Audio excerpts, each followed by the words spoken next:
Hello, this is Pastor Karl, creator of Kidology.org and host of KidminTalk.com, where my goal is always to equip and encourage you in your children's ministry. Today, I'm excited to welcome you to a very special video edition of Kidmin Talk. That means it's also available on YouTube and my other video platforms, in addition to where you normally listen to it. Because today, I'm privileged to share with you a very special opportunity I got to spend a few minutes with Dallas Jenkins. Now, you may know him as the creator of The Chosen, but our topic today was his brand new family Christmas movie that's coming out in just a few weeks, The Best Christmas Pageant Ever. And of course, we talked about the movie, but we also talked about children's ministry. So sit back, relax, and enjoy this very special edition of the podcast as Dallas Jenkins and I talked Kidmin. You're going to love it.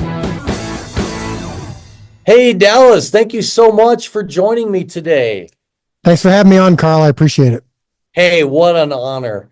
Hey, man, my audience is children's ministry leaders, and many of them were called to ministry as kids. It's obvious from what I've seen of your work, you have a heart for kids and families. And before we dive into the pageant, hey, since you're known so well for The Chosen and this wonderful family film, hey, before we dive into it, I'm just wondering if maybe you could give us a quick glimpse into how you got into filmmaking. You know, was it a movie or a filmmaker as a kid? Were you grabbing a camera as a little boy and filming stuff, or what got you into this? Yeah, I wish that I would have gotten started earlier as a kid, but I was into sports and a Bible school, and I thought maybe I wanted to be a sports broadcaster. And also growing up in a conservative Christian home, back in the 80s and whatnot, you were not encouraged to do filmmaking, right? It was just not something like it is today where you could consider it a mission field or consider it something that was a normal endeavor. And I was also protected in a good way from like a lot of movies and TV show. So, but then when I got to high school, my dad was like, all right, you're old enough now. I want to start introducing you to some great films, classic films. My dad's a movie buff, also a great storyteller. And I remember when I watched the movie One Flew Over the Cuckoo's Nest with Jack Nicholson, movie from the mid 70s. Yeah. And I remember watching that movie on a Saturday afternoon. And I remember thinking, I was so moved and so inspired. I thought, whatever that is, I want to do that. That's a movie, like I want to arouse in audiences the kind of emotional reaction that I'm having right now. And so that's when I shifted and started grabbing a video camera and started trying to tell more visual stories. And it wasn't until I graduated from college and the Left Behind books, which my dad wrote, became this phenomenon, and they were going to be made into movies. And so I got a job in that project. And then when they were about to make that movie, I ended up going out on my own, and my dad and I started our own thing. But that was the kind of the genesis of being interested in visual storytelling. Oh, that's fantastic. I didn't know that about your dad. Well, obviously, The Chosen has established you as a fantastic, insightful writer and director, but as one whose world revolves around ministry to and for kids. I don't know if I'm an outlier on observing your knack for directing kids, but I have to say one of my favorite episodes of The Chosen is way back in season 1. And yes, they get better and better. But I think it was the 3rd episode where Jesus' first little band of followers, where I can't say Jesus practiced. He doesn't need practice, but it seemed that way to me. Like he had this little band of kids and he taught them, and they came out to see him every day. And he said, I came not for the rich, but also for the poor. And now in the pageant, again, you're focusing on these poor kids. Yeah. Am I wrong that this kind of shows that you have a heart for kids? I mean, you could have waited till that classic story of, the disciples arguing about theology and Jesus saying, hey, chewing out the disciples, right. And bring the kids unto me. But you brought the kids into it right in episode 1. That's completely optional. And so I just wonder what led you to include them so early in The Chosen, and now to retell this beautiful story in a fresh way. It just makes me think you've got a love for kids. I do, and it's a good question. I would say that one of the things that I love about it is less about kids specifically. Although I have 4 kids of my own, I love kids. I've done youth ministry. I've worked in. I've done a lot of volunteering in special needs ministry. So I'm able to do it, and I'm able to run a set where kids are free to kind of play, but also work hard and have some discipline. But it's more about the unique perspective. I love telling the Jesus story or any Bible story from a fresh perspective. And this is what your job is, Karl, is these kids and adults too, but have heard these stories many times.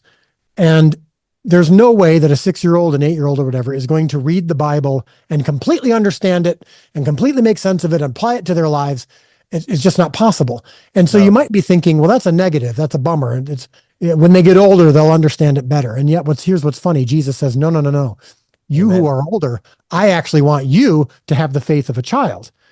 And Amen. We can unpack that. We could do a whole episode about what faith of a child means, but let's do it. Having this unique perspective and these questions that they ask. And I think you'll see, if you've seen that episode that you're talking about, season 1, episode 3, and if you've seen the best Christmas pageant ever, the crossover is there's scenes where kids are sitting there in a group and there's someone up front in front of them answering questions. In the Amen. Chosen, it's Jesus. In the best Christmas pageant ever, it's a children's ministry worker. And they're peppering her with all these questions. And she's like, oh my goodness, I don't know. I haven't even thought of the answers to these questions. Well, the through line is children have this unique perspective. They're very curious. And if they hear something that doesn't make sense to them, they don't stop. They keep going. Yeah. And we could do a whole episode on that. And I love that Jesus says, adults lose some of that. And that's why we need to come as children. Hey, what's it like directing kids? Any advice for us that literally direct them every Sunday? Well, I learned from people like you. It's. I think that there's something about that combination of appreciating what kids bring to the table while also recognizing they need discipline, they need boundaries. They actually appreciate that. They don't know it, but I'm definitely the fun guy. I show up. I'm not at your level, but like I show up on set. These kids feel safe. They feel cared for. I'm going to make them laugh. I'm going to entertain them. But then there's times when it's time to work and it's time to listen and it's time to obey. And I think being willing to do that and recognizing that, I'm never going to be harsh or abusive. I'm never going to hurt anybody emotionally or physically. But when kids know that there are boundaries and they know that there is a line that they could cross that's going to make me displeased with them and that there will be consequences, they actually feel safer. I always liken it to this, and I think this is something you can use or other ministry leaders can use. As I say, sometimes kids might think they want no boundaries, right? They want total freedom. And I liken it to a block of ice out in the middle of the ocean. So let's say there's a block of ice in the middle of the ocean. There's a bunch of sharks circling around it. And you're going to ice skate on that block of ice. How confident are you in doing flips and turns and trying things and taking a risk? How much freedom do you feel like you're going to have if you're on a block of ice with no wall? You're actually going to be somewhat limited. You're actually going to limit yourself a little bit because you know that if you fall and if you go outside of this block of ice, you're going to fall into the ocean and you might get attacked by sharks or frozen to death. It's putting up a wall on that block of ice that actually makes you feel more free. You know that you can take a chance and you might fall, but you're going to be blocked by this wall. You know that you can try new things. You can really go for that triple Lutz or whatever they call it, because you know that at the end of the day, yes, I have a little bit of restriction, but those restrictions are going to prevent me and actually give me more freedom than if there weren't any. Now, kids don't fully understand that, and sometimes we as adults don't fully understand that, but I think that's a good way to think of it. I'm going to let you fall down. I'm not going to protect you from everything. And sometimes that's harder for moms to practice than it is for dads, but we're going to let you fall down. We're going to let you even hurt yourself, but there is a wall here that's going to prevent you from falling off the edge. That's awesome. And I think one of probably the key things you said is they need direction, and maybe even being a director is something we can carry into kids ministry. It's your title, but in kids ministry, directing is something we need to really do. We use leader a lot, but directing sometimes might be a better word. Absolutely. That's a good word. We won't take a lot of time on it, but I am going to link in the show notes. I love the video that you and Amanda shared. I think it's like 13, 14 months ago now, of Yeah. when you announced that you got the rights to the story. And it really encouraged me. And I just wanted to thank you for it, because you really believed God wanted you to do this. You started praying. I can't remember if it was every day or once a week, for the rights to this movie. And it came and went. In fact, finally, it looked like the door was closed, and yet Yeah. you didn't stop praying. Can you just speak briefly to just why you continued to pray even when the door looked closed? What Yeah. compelled you to not give up that hope? And now here the movie is completed and coming out on theaters November Yeah. 8th. Yeah. What That's does great. that feel like? Yeah. My wife brought the book home, The Best Christmas Pageant Ever. This is a book that's been read in public schools for decades. It's popular among believers and non-believers, which is really interesting because it's very much a Jesus story. And it is a love letter to volunteers. I mean, it's a love letter to what you do. I mean, I remember, I think I even sent this message to you, but I was like, I don't know that there's a better ministry that this movie is for than people who are in kids ministry, because it's a love letter to moms in particular, but also dads, but people who volunteer, who do work with kids, and who come across people like the Herdmans. So my wife brought the book home, and I'm reading it to my kids. This is almost 20 years ago. And I was laughing. I was crying. In fact, the last chapter, I couldn't even get through it. I was crying so hard. My kids were confused about why Dad's crying so hard. And Amanda would take the book to read some of it, then she'd start crying. I closed the book and I said, I have to make this movie. Now, look, not every time that we feel called by God to do something does it actually work out. Sometimes we were wrong. Sometimes God wasn't calling us to it. Sometimes it's our own brain. Sometimes it's our own heart. Sometimes God calls us to something, and for that period of time, but not forever, right? And so I can't promise that every time you have this strong feeling that it means exactly what you think it means. But I know Amen. that I know that I know that when I finished that book, I was like, I am the only one to make this movie. There's so many reasons for that, from the story to the heart to the humor to my work with kids, but I just felt like I got it. And yet for 15 years pursuing it over and over again, I kept being told no. And now, of course, looking back on it, I know that God was preparing it for me too. I wasn't fully ready to do it and wasn't fully qualified yet to do it. But finally, I did. A few years into it, I put a calendar reminder in my phone and in my computer, and it just said, pray for pageant. So every week, it would pop up, pray for pageant. And I would pray. And of course, I'd try to pray for God's will to be done regardless of my involvement. But I was really praying. I'm like, God, I believe that you called me to this. And if it's not supposed to happen, make it obvious. But if it is, do it. And he never made it obvious that I wasn't supposed to do it. In fact, when I was told no for what I thought was the last time a few years ago, I went to my wife and I said, they told me no, they're going to go with a different person in a different studio. And we were so upset. And I went back to my office. I sat down, and popped up on my computer was pray for pageant. And it was taunting me. And I went to delete it. And I said, I can't do this anymore. I can't keep getting my hopes up. I can't keep putting myself out there.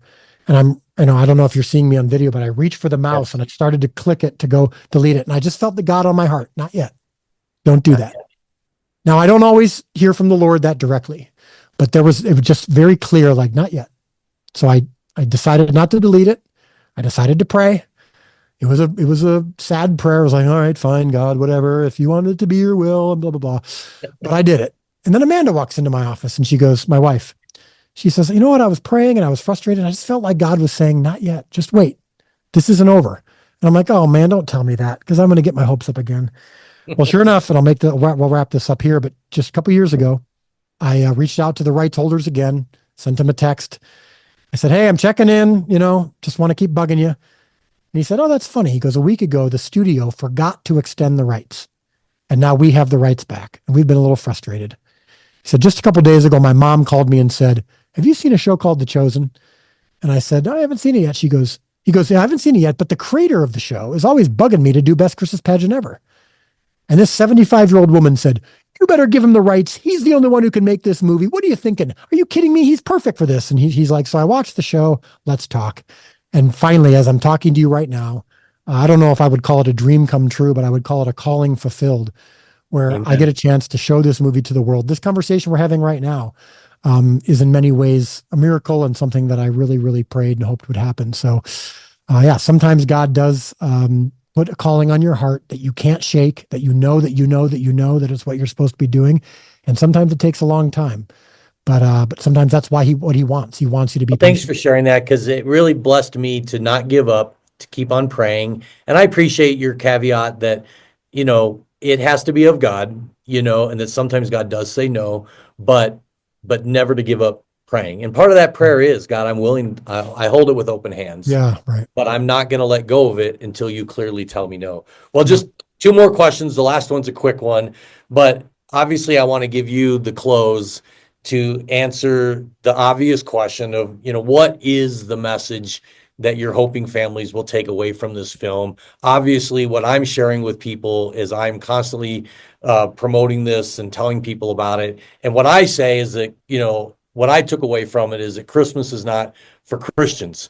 It's for people who need Jesus, those who don't already come to church, who don't already know all their traditions, who don't take it for granted. It's for the herdmans, it's for the kids and adults, who don't know that. And you've already mentioned, and I was going to bring it up, that you guys cried when you read the book. So I think for you, it's deeper and it's more than just that simple message. So I want to give you a chance in your words just to say, beyond that obvious message that we walked out, or people will walk out of the theater. I was in my living room watching that Yeah. early screening, but when people walk out of there, what do you want them to take away from that, and why then should they take people to see this and not just their Christian friends? Yeah.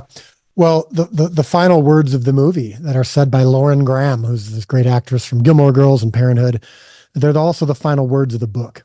And it's, "Unto you a child is born." And that phrase is the gospel. That is Emmanuel, God with us. And it's not just for the already believers. It's unto you. God came here for you, everyone. He wants a personal relationship with you. God became man, and unto you a child is born. And there's also that great word, a child. God came as a baby. He came as a vulnerable, in poverty, outcast human. And I think that as non-Christians who've been reading this book, and some who haven't read the book, but this book has been read in public schools for years. It doesn't feel like a churchy movie, even though it's set in a church. It doesn't feel like you're doing homework. So this is the perfect movie for you to say to your friends, "Hey, come check out this Christmas film. It's coming out from a major Hollywood studio. It's in every theater in the country." It's not like a church movie that you have to feel like you're doing homework to watch. It feels like a normal movie, and yet it ends with and throughout has this message of what the true meaning of Christmas is, that unto you a child is born. And the song, the Blake Shelton, one of the great artists of in our country right now, closes the movie singing "Go Tell It on the Mountain that Jesus Christ is born." So it's rare to have a movie like that explicit in theaters being treated like a normal movie. And so that's what I hope people take away is unto you a child is born. Yeah, my favorite scene of the movie is the kids in the library. And Yeah, the librarian is nervous because she thinks they're in there for no good. right. They're researching the Christmas story. And that's all I'm Yeah. going to say about that because I don't want to spoil too much of it. But that moved me to tears among other scenes. So you'll laugh, folks. You'll cry. You'll be challenged. You'll be touched. Thank you, Dallas, for, and your whole team for all the hard work that went into putting this together. I hope that God blesses it. I know it's going to touch lives. So last question, super controversial, to eggnog or not to eggnog? Eggnog, only in Eggnog. December, but yes, eggnog. Yes, good. All right. Well, I'm glad you're an eggnogger just like me. Thank you so Yes. much for taking some time out of your busy schedule to just say an encouraging word to children's ministry workers who are in the trenches and ministering to herdman kids week in and Yes. week out. And we appreciate everything that you're doing. And we will be taking folks to see the film. Opens on November 8th. And we can't wait to see what God calls you to next. Thank you so much, Karl. It was great to talk to you. All right. Have a great day. You too. Bye-bye. I hope you enjoyed watching or listening to that as much as I enjoyed getting to have a few minutes with Dallas. He certainly is a gifted storyteller and should inspire us in our ministries to be creative in our teaching and to seek to tell even familiar stories in fresh and creative ways. You know that kidology.org exists to equip you to teach the Bible creatively and to encourage you along the way as you face challenges. Be sure you not only go see the best Christmas pageant ever, but invite others as well, and not just your Christian friends, because remember, Christmas isn't just for them. Until next time, keep reaching and teaching kids for Jesus, and all kids, even the herdmans. Scratch that, especially the herdmans. Until next time, see you later.